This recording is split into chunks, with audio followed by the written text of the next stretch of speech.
तीसरा सवाल है, दो संकेंद्रीय वृत्तों की त्रिज्या 5 सेंटीमीटर और 3 सेंटीमीटर। देखो हम ये दो संकेंद्रीय वृत्त बना लेते हैं, इसका केंद्र ये है और जो दूसरा वृत्त बनाएंगे उसका भी केंद्र यही है। इनमें से ये एक ऐसी जीवा है जो बड़े वृत्त की तो जीवा है और छोटे वृत्त को स्पर्श करती है। छोटे वृत्त की त्रिज्या 3 सेंटीमीटर है, तो ये OP 3 सेंटीमीटर हुई क्योंकि छोटे वृत्त की त्रिज्या है, और बड़े वृत्त की त्रिज्या 5 सेंटीमीटर है। तो हमें इस जीवा की लंबाई ज्ञात करनी है। तो देखो ये त्रिज्या है और ये स्पर्श रेखा है। छोटे वृत्त की तो स्पर्श रेखा ही, बड़े की तो जीवा है। अतः त्रिज्या और स्पर्श रेखा के बीच में 90 डिग्री का कोण होता है। पाइथागोरस प्रमेय लगा के AP ज्ञात कर लेंगे, AP का दुगुना कर देंगे, AP आ जाएगा। तो सॉल्यूशन में हम क्या लिखेंगे? हम लिखेंगे समकोण त्रिभुज OAP में। न्यूमेरिकल क्वेश्चन में हमें ये बताने की जरूरत नहीं होती कि समकोण क्यों है, सीधा चलाते सवाल को। तो OP square plus AP square बराबर OA स्क्वायर, लंब स्क्वायर प्लस आधार स्क्वायर बराबर कर्ण स्क्वायर।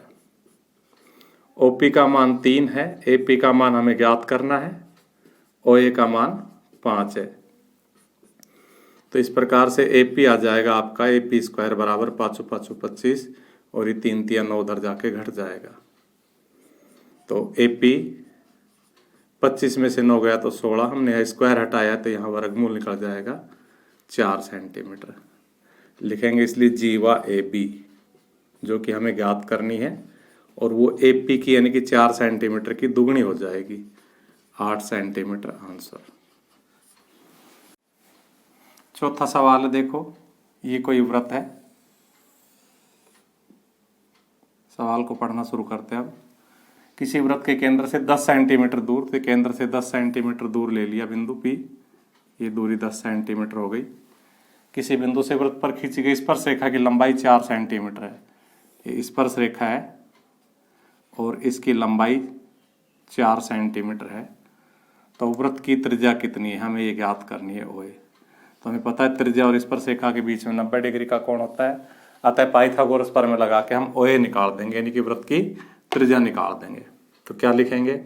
लिखेंगे OA स्क्वायर, 90 डिग्री के सामने कर्ण होता है तो AP स्क्वायर, क्योंकि कर्ण के अलावा बाकी दोनों भुजाओं के वर्गों का जोड़ बराबर कर्ण का वर्ग होता है, तो OP स्क्वायर। OA तो हमें ज्ञात करना है, इसलिए OA स्क्वायर, AP का मान 4 और OP का मान 10। तो OA स्क्वायर बराबर हो जाएगा 10 दाई का 100 और 4 चौक 16 उधर जाके घट जाएगा। हमें तो OA चाहिए, 16 घटाएंगे 100 में से तो 84, और स्क्वायर हटा दिया इसलिए बदले में वर्गमूल। 84 को हम लिख सकते हैं 4 गुणा 21, तो 4 का वर्गमूल तो 2 हो जाएगा, 21 का निकलता नहीं, लिख देंगे। आता है वृत्त की त्रिज्या,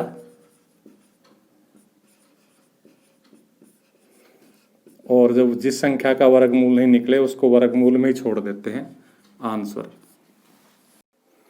देखिए पांचवा सवाल है कि O केंद्र वाला वृत्त, ये O केंद्र वाला वृत्त हो गया, चतुर्भुज ABCD की चारों भुजाओं को अंत स्पर्श करता है। देखो चतुर्भुज ABCD की चारों भुजाओं को यहाँ यहाँ यहाँ और यहाँ अंत स्पर्श करता है।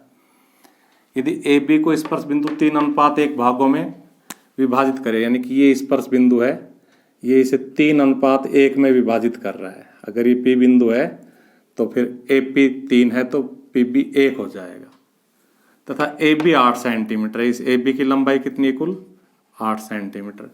तो वृत्त की त्रिज्या ज्ञात करनी, जबकि OA 10 सेंटीमीटर है, ये OA हो जाएगी, और ये कितनी है?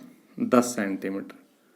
और हमें वृत्त की त्रिज्या ज्ञात करनी है, यानी कि OP हमें ज्ञात करनी है, ये ज्ञात करनी है। तो देखिए अगर हमारे पास इस AP की लंबाई आ जाए, इस P को नीचे लिख लेते हैं हम यहाँ।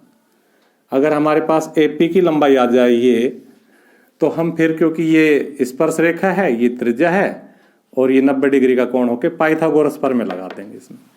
और AP को ज्ञात करने के लिए हमसे दिया हुआ है 3:1 और 8 सेंटीमीटर। तो हम क्या लिखेंगे सॉल्यूशन में, हम लिखेंगे ए बी बराबर 8 सेंटीमीटर, ए पी अनुपात पी बी बराबर 3:1।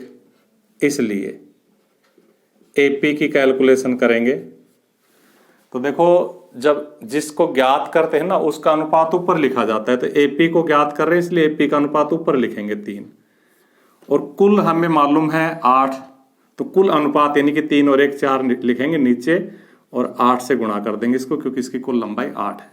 ये अनुपात की प्रश्नावली का मैटर, इसलिए मैंने आपको सीधा सीधा बता दिया है, मैं वहां नहीं घुसूंगा। एक बार फिर बता देता हूं, जिसको ज्ञात कर रहे हैं उसका अनुपात ऊपर तो 3 ऊपर, क्योंकि हम एपी ज्ञात कर रहे हैं, एपी का अनुपात 3 है। अनुपात की राशियों का योग 3 और 1 4 नीचे, और ए बी की लंबाई कुल 8 गुणा कर देंगे। इस तरह से हमारे पास एपी 6 सेंटीमीटर आ जाएगी। जब एपी 6 सेंटीमीटर आ जाएगी तो हम इसमें उठा के पाइथागोरस प्रमेय लगा के ओपी ज्ञात कर देंगे, जो कि वृत्त की त्रिज्या है। तो अब हम क्या लिखेंगे, लिखेंगे समकोण त्रिभुज ओ एपी में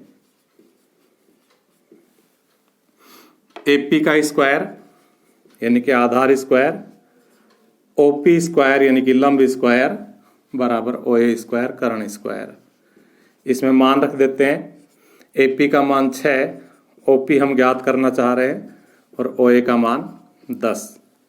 इस प्रकार से हम ओपी स्क्वायर को कैलकुलेट करेंगे तो 10 250, और ये 6 गुणा 6 36 इधर जाके घट जाएगा, और हमारे पास आ जाएगा ओपी बराबर 100 में से 36 गए तो 64, इसका स्क्वायर हटाएंगे तो बदले में अंडर रूट। इस प्रकार से ओपी यानी कि वृत्त की त्रिज्या 8 सेंटीमीटर आ जाएगी। तो लिखेंगे इसलिए वृत्त की त्रिज्या बराबर 8 सेंटीमीटर, और यही हमसे पूछा गया है।